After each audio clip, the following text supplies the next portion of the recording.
नाही का याचा मला असं वाटतं की गांभीर्यानं विचार करण्याची वेळ आज आलेली आहे. आणि मला सांगायला अतिशय खेद वाटतो की या आत्ता नुकत्याच सादर झालेल्या अर्थसंकल्पामध्ये शिक्षणावरती भरघोस तरतूद आहे असा सातत्यानं दावा करण्यात आलेला आहे. प्लीज अंडरस्टँड की छोट्या बेसवरती large percentage increase is sometimes smaller than small percentage increase on a large base. आपला बेस इतका लहान आहे की त्याच्यावर एवढी टक्के वाढ हे जे म्हटलेलं आहे त्यातून फारशी वाढ होत नाहीये. किंबहुना 3.5% जे आता 3.52% हे आत्ताचं प्रमाण रिवाइज्ड बजेटमध्ये होतं ते वाढत जाऊन किती होणार आहे 3.66%. म्हणजे केवळ 0.14% ते वाढणार आहे. 6% अजून किती दूर आहे याची तुम्हाला कल्पना येईल. आणि ही चैन आपल्याला परवडणारी नाही. जर आपल्याला आर्थिक महासत्ता व्हायचं असेल तर आपल्याला शिक्षणावरची जी गुंतवणूक आहे ती मोठ्या प्रमाणावर वाढवावीच लागेल. आणि त्यासाठी जी सरकारी विद्यापीठं आहेत, या विद्यापीठासारखी जी शासकीय स्टेट युनिव्हर्सिटीज आहेत, सेंट्रल युनिव्हर्सिटीज आहेत, त्यांचं खूप मोठ्या प्रमाणावर सबलीकरण करण्याची गरज आहे. आणि त्यांच्या माध्यमातून उत्तमात उत्तम गुणवत्तेचं शिक्षण आपल्या विद्यार्थ्यांना देणं ही काळाची गरज आहे. आणि मला असं वाटतं की समाजाच्या सर्व घटकांना, तुम्हाला एकच मुद्दा सांगतो की अलीकडच्या काळामध्ये काही अमेरिकन प्राध्यापकांनी संशोधन करून असं सिद्ध केलेलं आहे की महासत्ता होणं हे भारताला काही नवीन नाहीये. ज्यावेळी ख्रिस्ताचा जन्म झाला, इसवी सन 1 ग्रेगेरियन कॅलेंडर ज्यावेळी सुरुवात झालं त्यावेळी जगात महासत्ता कोणता देश होता तुम्हाला माहिती आहे का? त्यावेळी जगात महासत्ता एकमेव देश होता, तो म्हणजे भारत. जगातला सगळ्यात श्रीमंत देश कोणता होता? तो भारत देश. तुम्ही पहा की आपली भारताबद्दलची जी प्रतिमा होती आपल्या देशाबद्दलची की एक अत्यंत गरीब, भिकेला लागलेला, गरिबी दारिद्र्य खूप मोठ्या प्रमाणात असलेला देश, हे अलीकडच्या 200 वर्षात झालेली गोष्ट आहे. जर तुम्ही इतिहास पाहिला, आणि हा इतिहास रिझर्व्ह बँकेने किंवा भारत सरकारने लिहिलेला नाही, तो परदेशी प्राध्यापकांनी लिहिलेला आहे. त्यांनी असं दाखवून दिलेलं आहे की इसवी सन 1 मध्ये जगाच्या एकंदरीत उत्पादनाच्या 31.5% म्हणजे जवळजवळ 1/3 उत्पादन हे एकट्या भारतामध्ये होतं. तेच प्रमाण 1991 साली केवळ 2% येऊन पोहोचलं. म्हणजे ते 32% सातत्यानं कमी होत होत ते 2% येऊन पोहोचलं. 1991 वर्ष ही अधोगती सातत्यानं झाली. त्यामध्ये आता बदल होऊन आपला आलेख आता वरती जायला लागलेला आहे. मी अनेक तज्ञांना विचारलं की ही अधोगती आपली कशी काय झालेली आहे. सगळ्यांचं एक ठरलेलं उत्तर काय असतं तुम्हाला माहितीये का? हे ब्रिटिश सत्तेमुळे झालं. अहो, ब्रिटिश सत्ता किती वर्ष होती आपल्या देशामध्ये? फक्त 150 वर्ष. 150 म्हणजे ब्रिटिशांच्या काळामध्ये आपल्या आर्थिक विकासाला खीळ बसली यात वादच नाही, परंतु ब्रिटिशांची सत्ता आपल्याकडे 1.5 वर्ष होती. मग 1990 वर्ष ही जी पिछेहाट झालेली आहे त्याचं कारण काय? त्याचं कारण माझं वैयक्तिक मत असं आहे, त्याचं कारण आहे आपल्या देशातली जाती व्यवस्था.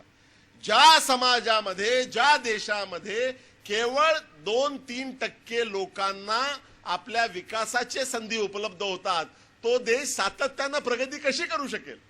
ती जर प्रगती व्हायची असेल आपल्या देशाची, if you want to make the growth sustainable, you have to have opportunities given to all the different strata of society. ज्यावेळी समाजातल्या सर्व घटकांना शिक्षणातून प्रगती साधण्याच्या संधी प्राप्त होतील त्यावेळी त्या देशाचा खऱ्या अर्थानं उषःकाल होऊ शकतो. आणि ह्याच संधी नाकारण्याचा प्रयत्न मला असं वाटतं वेगवेगळ्या प्रकारे होतो आहे. सगळे आपण जरा डोळे उघडे ठेवून पाहिलं पाहिजे असं मला मुद्दाम आग्रहपूर्वक सांगायचं वाटतं.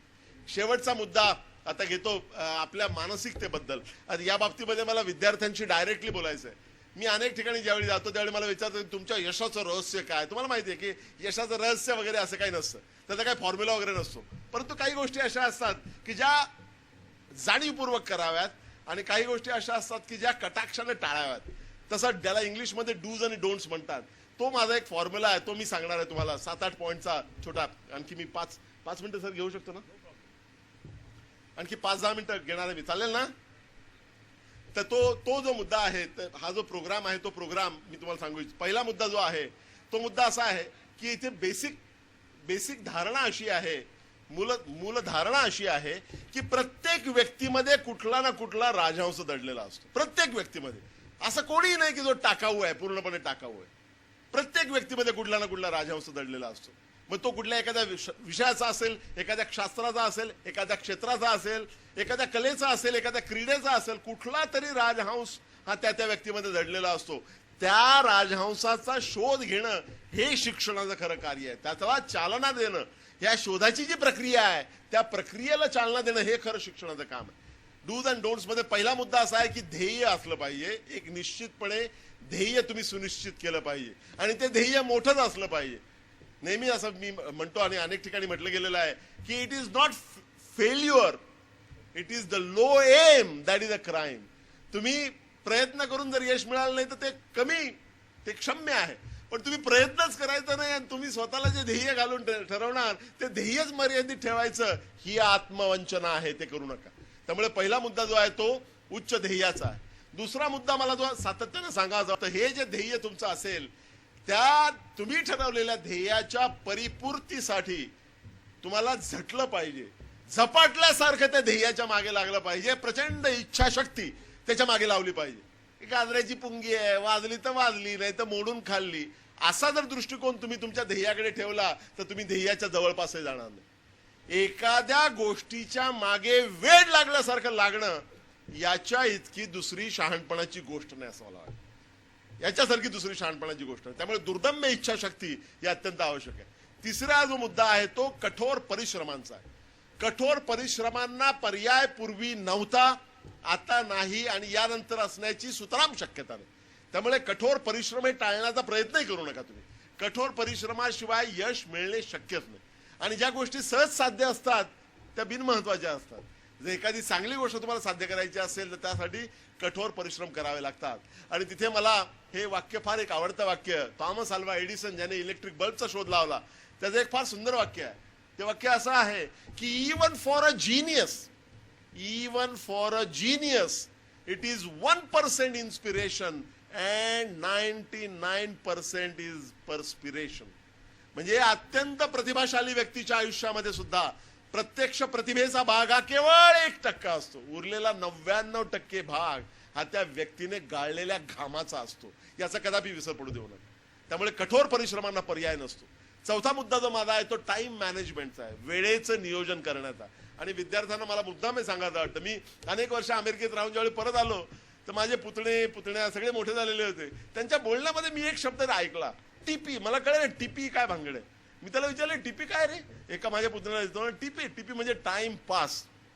तुम्हाला सांगतो, मला जगातल्या कुठल्याही भाषेतल्या कुठल्याही शब्दाचा वाटतो त्यापेक्षा जास्त तिरस्कार टाइम पास या शब्दाचा वापर. टाइम हा पास करण्यासाठी नसतो, टाइम हा वेळ हा सत्कारणी लावण्यासाठी असतो. जे विद्यार्थी टाइम हा पास करण्यासाठी असं मानतात ते आयुष्याच्या परीक्षेमध्ये नापास झाल्याशिवाय राहत नाहीत. याला कुठल्याही भविष्यवेत्त्याची गरज नाही. तुम्ही हे लिहून घ्या माझ्याकडे. त्यामुळे या वयातच किंबहुना कॉलेजच्या वयामध्येच तुम्हाला टाइम मॅनेजमेंट शिकलं पाहिजे. टाइम मॅनेजमेंट शिकायचं म्हणजे काय करायचं, इट्स व्हेरी सिम्पल. आपल्याला टाइम टेबल असतंच ना कॉलेजचं, शाळेमध्ये आपल्याला होतच ना टाइम टेबल. ते केवळ त्या काही तासांचं होतं. आपण आपले 24 तास प्लॅन केलं पाहिजे.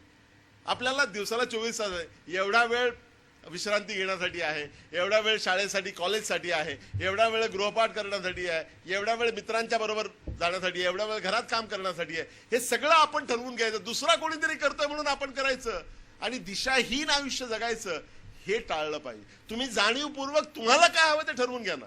याच्यामध्ये तुम्ही अमुक करा किंवा तमुक करा असं आपण म्हणतच नाहीये. ते काय करायचं ते तुम्हीच ठरवायचे. मुद्दा इथे असा आहे की तुम्ही ते जाणीवपूर्वक ठरवून तुमच्या आयुष्याचं वेळापत्रक तयार केलं पाहिजे. इतर कोणीतरी करते म्हणून आपण करायचं याला काय अर्थ नाही. ती दिशाहीनता आहे. तसं होऊ देऊ नका. तुमच्या दिवसाच्या वेळेचं नियोजन करायला शिका. प्रत्येक यशस्वी माणसाची वेगळी आपली स्वतःची एक वेगळी स्टाईल असते. जगातले सगळे यशस्वी माणसं तुम्ही पहा, सगळ्यांच्या वेळ